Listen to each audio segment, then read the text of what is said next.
ప్రభువైన యేసుక్రీస్తు నామమున ఈ నొస్సం గ్రామంలో నివసిస్తున్న మీ అందరికీ కూడా శుభములు తెలియజేసుకుంటా ఉన్నామండి. ప్రియ సోదరి సోదరులారా, దేవుడు మిమ్మల్ని ఎంతగానో ప్రేమిస్తూ ఉన్నాడు. మీ గ్రామాన్ని దీవించాలని, మిమ్మల్ని దీవించాలని, మీ జీవితంలో ఆశీర్వాదం ఇవ్వాలని, మీకు నెమ్మది ఇవ్వాలని, మీ పాప క్షమాపణ ఇవ్వాలని, మిమ్మల్ని పరలోక రాజ్యంలో చేర్చాలని సంకల్పం కలిగిన వాడే మధ్యాహ్న కాల సమయంలో మీ మధ్యకు రక్షణ సువార్తను తీసుకుని వచ్చినాడు. మీరందరూ కొన్ని నిమిషాలు ఈ దేవుని మాటలు వినాల్సిందిగా మిమ్మల్ని ప్రేమతో ఆహ్వానిస్తూ ఉన్నాం. మీరు ఇంతవరకు ఒక పాట పాడటం మీరందరూ కూడా విని ఉంటారు కదా.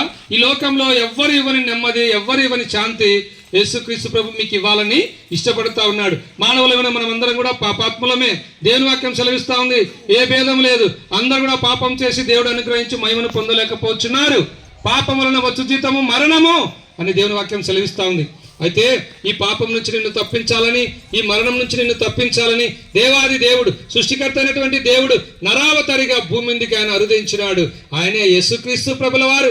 యేసు అంటే రక్షకుడు.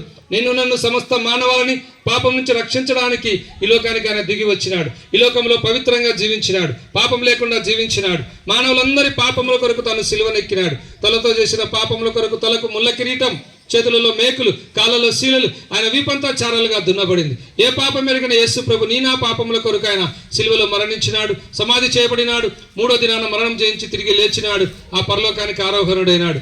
ఈ యొక్క మధ్యాహ్న కాల సమయంలో యేసు ప్రభు నిన్ను ప్రేమిస్తూ ఉన్నాడు. నువ్వెంత ఘోర పాపివైనా సరే, నీ పాపముల సంఖ్య ఎంత పెద్దదైనా సరే, దేవుడు నిన్ను ప్రేమిస్తూ ఉన్నాడు కనుక ఉన్న ఫలంగా యేసు ప్రభువా నేను పాపిని, నన్ను క్షమించు, నీ రక్తంతో నన్ను కడుగు, పవిత్రపరచు అంటే చాలు. యేసు రక్తం ప్రతి పాపం నుంచి నిన్ను కడిగి పవిత్రులుగా చేస్తుంది. నువ్వు స్వర్గానికి పరలోకానికి పోతావు. నీ సొంత పనుల ద్వారా నువ్వు పరలోకానికి పోలేవు. నీ యొక్క మంచి పనుల ద్వారా నువ్వు పరలోకం చేరలేవు. నీలో పాపం పెట్టుకొని నువ్వు ఏం మంచి పని చేసినా కూడా దేవుడు అంగీకరించాడు. అన్నదానం, గోదానం, భూదానం, వస్త్రదానం, ఈ దానాలన్నీ మంచియే, కానీ నీలో పాపం పెట్టుకొని వీటిని చేయటం ద్వారా దేవుడు నిన్ను అంగీకరించాడు. కనుక మధ్యాహ్న కాల సమయంలో ఈ మాటలు వింటున్న సోదరి సోదరుడా, ప్రభు చెంతకొచ్చి నీ పాపం ఒప్పుకుంటే యేసు ప్రభు క్షమిస్తాడు, నీకు మోక్షం ఇస్తాడు. అలాగన కాక పాప జీవితంలో కొనసాగితే నిత్య నరకం, అగ్నిగుండం, పాతాళం, ఎవరు నిన్ను తప్పించుకోలేరు, ఎవరు నిన్ను విడిపించలేరు. కనుక ఈ మాటలు వింటున్న సోదరి సోదరుడా, ఇప్పుడే ప్రభువైన యేసు విశ్వాసం ఉంచుము.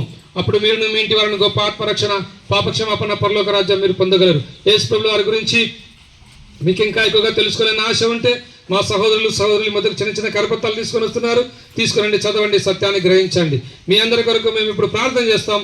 మీరందరూ మాతో ఏకీభవించి మీరందరూ కూడా కళ్ళు మూసుకోండి.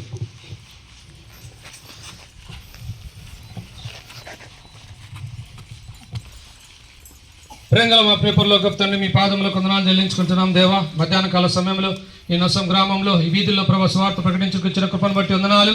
ప్రభా, ఎంతోమంది విన్నారు ప్రభా. మరి లోకంలో ఎవరెవరిని శాంతి మీరు ఇచ్చడానికి వచ్చినారు, సిలువలో మరణించి తిరిగి లేచినారు. ఈ సత్యం ఇక్కడ ఉన్న ప్రజలందరూ విన్నారు. విన్నవారిలో మీ కార్యం చేయం యేసు ప్రభువా. విచిత్రంలో ఏమైనా ఏర్పాట్లు ఉన్నారో రక్షించుకోవడం దేవ ముందుకెళ్తున్నాం. మీ ఆత్మాభిషేకం గురించి నడిపించి మహిమ పొందమని యేసు ప్రభు నామమున ప్రార్థిస్తున్నాం మా తండ్రి, ఆమేన్. అందరం జై చెప్దాం.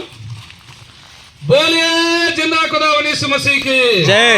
రాజుల రాజైన యేసు ప్రభుల వారికి మోక్షమిచ్చే యేసు ప్రభుల వారికి జై. శాంతినిచ్చే యేసు ప్రభుల వారికి జై. సమాధానం ఇచ్చే యేసు ప్రభుల వారికి జై. నిత్య జీవం ఇచ్చే యేసు ప్రభుల వారికి జై. పాప క్షమాపణ ఇచ్చే యేసు ప్రభుల వారికి జై. ప్రాంతాన్ని ప్రేమించిన యేసు ప్రభుల వారికి జై. మమ్రే వాసి ప్రభు యేసు మసీహ్కి జై.